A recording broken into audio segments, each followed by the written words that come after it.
Namaskar friends, I'm Dr. Vinay Nalwa and you are watching The Nationalist View.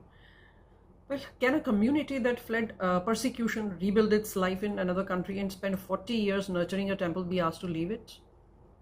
Well, that question is at the heart of a case now before the High Court in the United Kingdom. But to understand why this matters, we need to go back to Uganda in 1972. More than 50 years ago, thousands of Hindu families were forced to leave Uganda with almost nothing. Britain gave many of them a new beginning, and together they built their lives. They built businesses, they raised their families, and they built temple. Today, that very temple is at the center of a legal battle. Now, why were Hindus in Uganda? Well, the story begins much before 1972. During the British colonial period, thousands of Indians migrated to East Africa as railway workers, traders, and professionals. Over generations, they became an important part of Uganda's economy. Many were Hindus who who had established temples, schools, and community organizations while remaining deeply rooted in their traditions.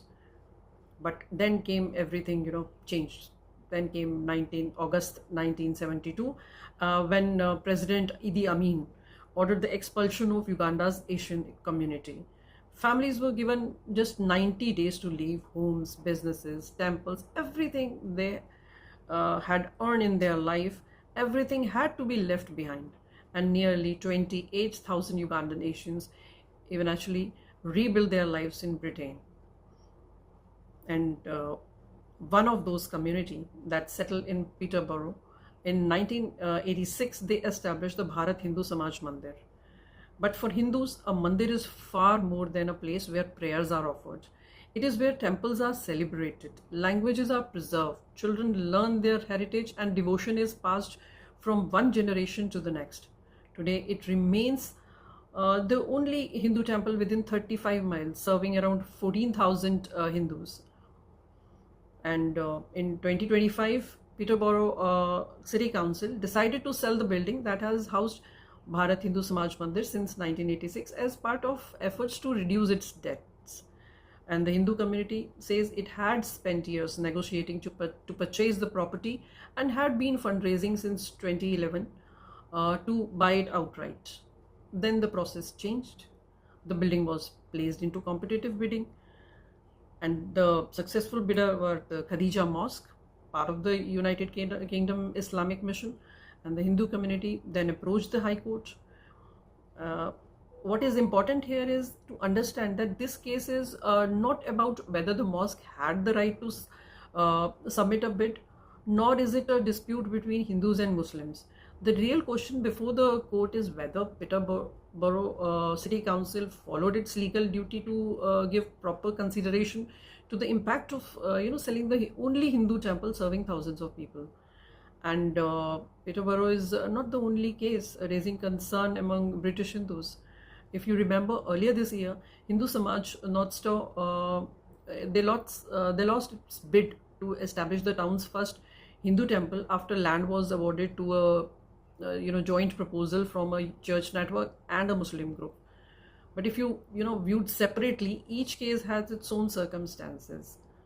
But if you view together, I think many Hindus ask whether public institutions fully recognize the needs of Britain's Hindu community or not.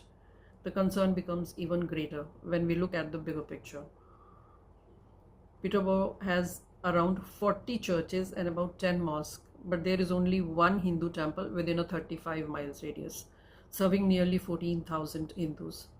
That is why many British Hindus believe this case is not just about one building. It is about whether the needs of the Hindu community are receiving equal consideration or not.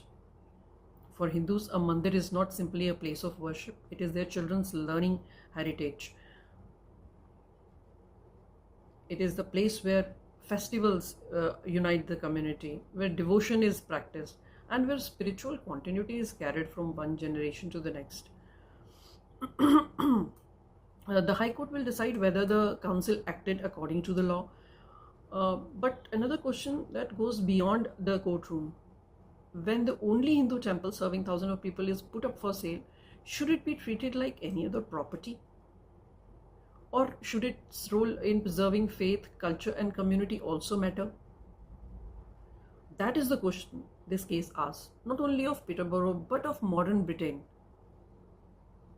Thank you so much for watching The Nationalist View. If you value fact-based analysis with historical context, do subscribe and share this video. Thank you so much.